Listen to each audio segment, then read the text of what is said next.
운전 실력이 뛰어난 프로 카레이서라고 해서 교통사고가 나지 말란 법은 없습니다. 물론 차량을 조작하는 능력이 뛰어나다 보니 초보 운전자들보다야 확률적으로 적을 수 있지만 그렇다고 아예 그렇지 않다고 대답할 수도 없을 것입니다. 아무리 날고 기는 사람이 조심조심 운전한다고 하더라도 타인이 주의하지 않는다면 교통사고의 위험은 언제 누구에게나 주변에 있기 마련이니까요. 평생을 살면서 단 한 번의 교통사고도 겪어보지 않은 사람이 과연 있을까 하는 생각이 들기도 합니다. 오랜 기간 손해사정사로서 근무해오며 다양한 교통사고에 대한 손해사정을 수임하며 쌓아온 데이터에 의하면 특별히 운수업에 종사하는 등 도로 위에서 보내는 시간이 압도적으로 많은 일부 직업군을 제외하고 보통 처음 교통사고를 겪고 경황이 없어 문의 주시는 분들이 상당히 많은데요.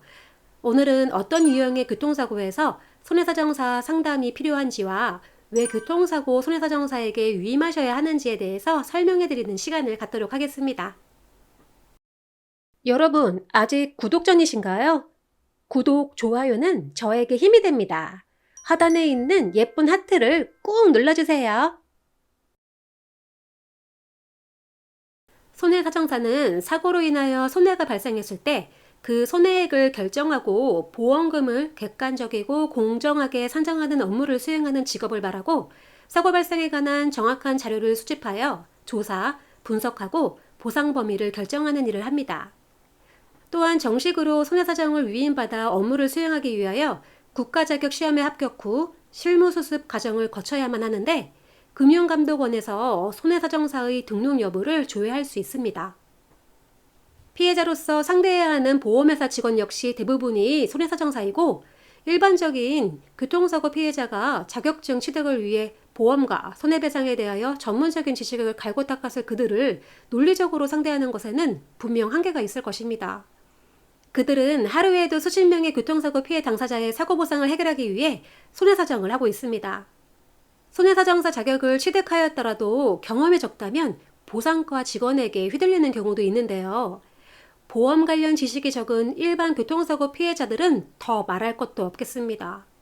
그렇기 때문에 경험 많은 독립 손해사정사의 도움을 받으시는 것이 피해자의 입장에서 억울한 일을 겪지 않고 사건을 원만히 마무리하는 것이라 할 수 있습니다.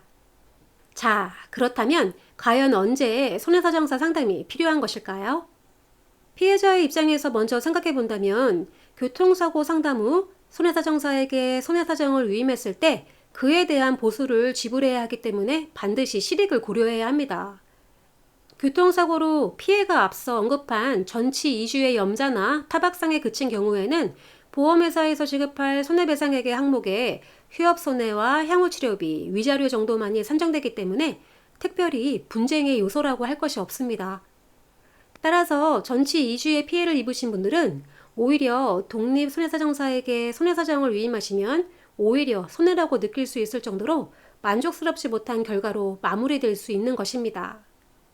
하지만 보험회사와 손해배상액 산정 시 가장 쟁점으로 많이 언급되는 항목인 상실수익액을 검토해야 하는 경우엔 이야기가 달라집니다. 이 상실수익액은 사고로 신체에 한시적 또는 영구적으로 후유장애가 남았을 때 장애율에 비례하여 일시금으로 보상하는 항목입니다. 피해자의 자료를 종합하여 예상되는 장애율과 장애기간은 보험회사 소속 손해사정사 역시 정확하게 평가할 수 있지만 어떻게든 인정 범위를 최소화하여 회사 차원에서의 손실을 줄이려는 것이 그들의 업무이자 실적이기에 적극적으로 방어하게 됩니다. 교통사고 피해자와 보험회사 보상가 직원과의 이해관계가 그렇다 보니 후유장애가 남을 것으로 예상되는 교통사고에 대해서는 독립손해사정사 상담을 항상 권유해드리고 있습니다. 저희에게 문의를 주시면 기본 상담에는 비용이 발생하지 않고 손해사정 수임에 앞서 반드시 피해자의 실익을 검토하기 때문에 무조건적인 손해사정 위임을 권하지 않으니 큰 부담을 갖지 마시고 편하게 연락을 주셔도 좋습니다. 검토를 위해선 교통사고 당시 피해 사진이나 진단명이 확인되는 진단서, 정밀검사 영상 판독지 등이 필요할 수 있는 점은 숙지해 주시길 바랍니다.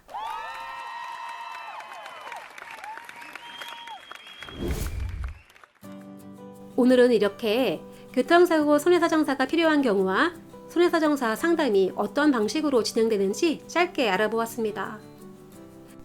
저희는 언제나 객관적이고 공정한 손해사정을 추구하는 직업윤리를 준수하며 손해사정사로서의 책임감과 자긍심을 가지고 업무에 임하고 있습니다. 교통사고 피해자분들이 보험회사에 갖는 정당한 권리를 찾아드릴 수 있도록 많은 연락 주시길 바랍니다. 오늘도 시청해주신 여러분 감사합니다. 다음에 또 만나요.